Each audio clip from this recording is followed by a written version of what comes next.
Juve keni pasur një reagim të jetë ashpër për kundrejt deputetes nga komuniteti bosnjak Duda Balje.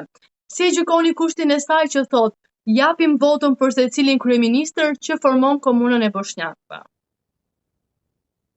Po, mas pari, zonja Duda Balja nuk është bosnjake, ajo është gorane, ato e din krejt Kosova, po ajo është femën që keq përdor kombin bosnjak për punën e vetë.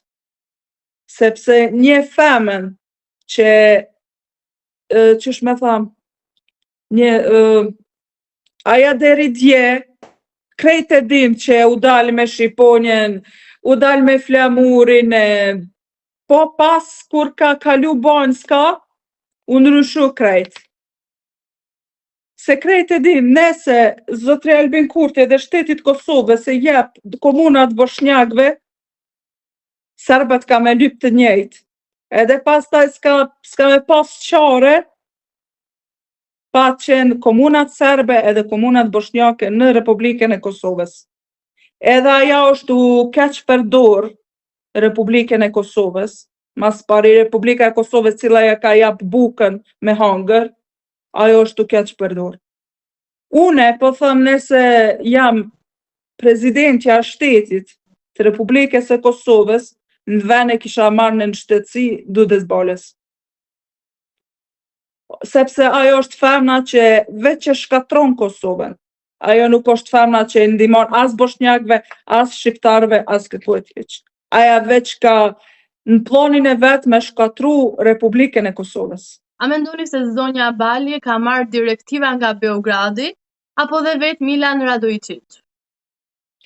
Une e kam shkruar edhe një postimin në Facebook, edhe jam 100% sigurt që aja u taku me Milan Radojičićin edhe që krejt urdhrat që ka aja, që thot në Kuvendin e Republikës së Kosovës, janë urdhra nga Beogradi.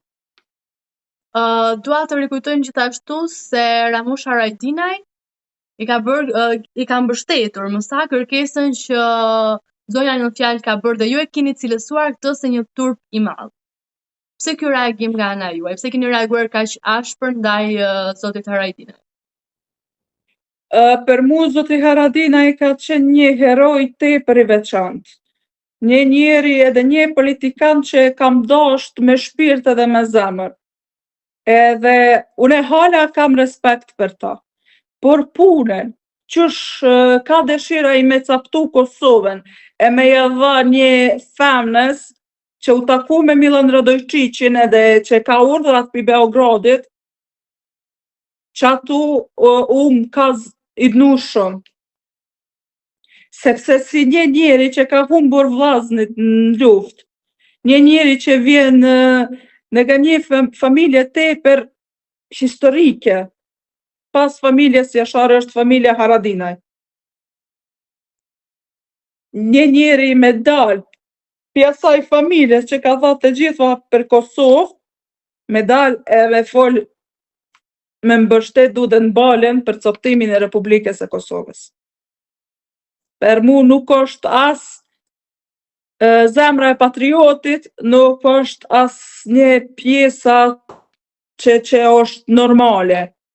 Nuk është situata hiç normale, sepse une jam rritun edhe jam shkollum për fatin e keq në Serbi, edhe jetoj për Republikën e Kosovës, edhe me mprek dikush Republikën e Kosovës, unë jam gati në çdo sekund me nis me luftu për tokën të. Edhe ai si një luftetar po thot që është gati me pas marrëveshje me Dudën Baljen edhe me ja jap komunat bosnjake. Për mu s'ka kuptim.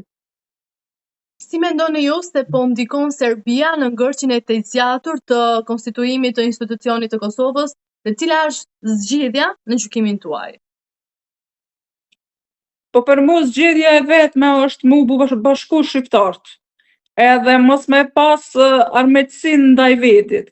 Sepse çdo problemi që është në Kuvendin e Republikës së Kosovës edhe në vetë shtetit e Republikës së Kosovës, serbët janë të kënaqur.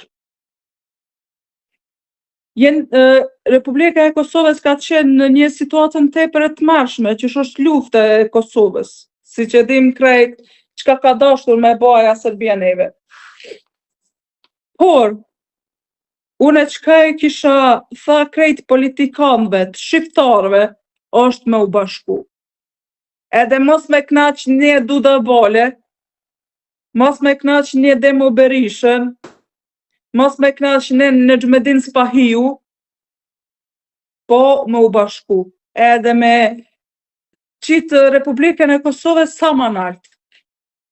Amina, nga shkallët e stadiumit djemtë nga Novi Pazari në sfidat përballë Partizanit të Beogradit, kam brohuritur që ju kurrë do ta merrni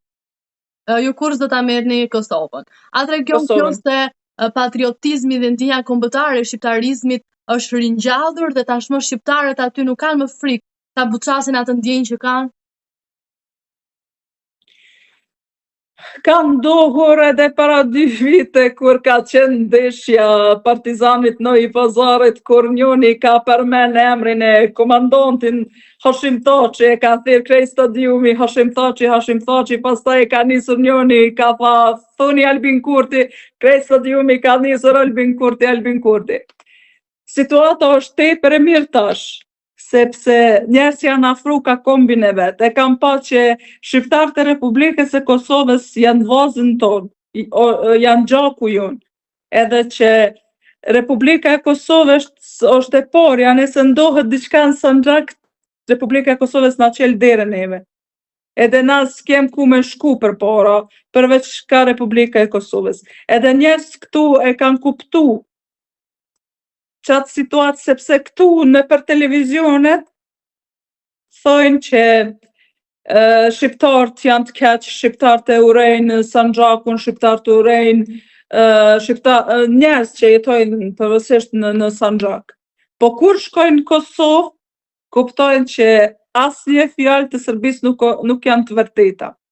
Shumë herë unë kanë dalur njerëz në rrugë, unë kanë thënë që policia e Republikës së Kosovës sillen tepër të mirë me njerëz tonë nga Sanxhaku. Çka mu më bën tepër të lumtur, tepër krenar. Nga profili juaj në Facebook ne konstatuam se ndeshjen Shqipëri-Serbi e keni ndjekur nga liçeni i Ujmanit. Si e vlerësoni ju paraqitjen e djemve të kombëtares dhe sjelljen e tifozave kuqesie? Po, do shoqënia kështu jena shku në liçenin e Ujmanit, që është ana e Sanxhakut, e kena përcjell ndeshjen. Se s'di çka me u tha, u duft pak ma shumë, me jap vetës vullnet edhe me fitu. Sepse aja ndeshja nuk ka qenë veç ana e sportit, po ka qenë edhe ana e krenarisë. Pyetja e fundit që unë kam për juve është se çfarë prisni nga ndeshja e kthimit me Serbinë? A mendoni se do të përsëriten skena të ngjashme si në sfidën e 2014-s? Situata është keq, sepse këtu e dim që janë njerëz. Edhe mendimi jem është që ka me qenë edhe ma keq, si 2014-s. Këtë konstatim keni? Unë po them pi vetës tem, se dim krejt çka ka ndu me 2014-s, po tash është edhe ma e keqe, se ata krejt menojnë provokimin tepër e madh. Sepse tash nuk është veç në pyetje Lugina e Preshevës, tash është në pyetje edhe Sanxhaku. Edhe ata e marrin krejt si rreziku e shtetit. Edhe më duken që tash to ka me qenë edhe ma keq.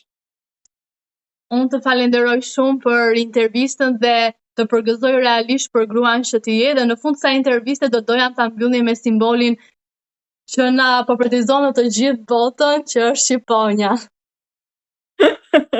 Faleminderit juve shumë për thirrje edhe për ftesën.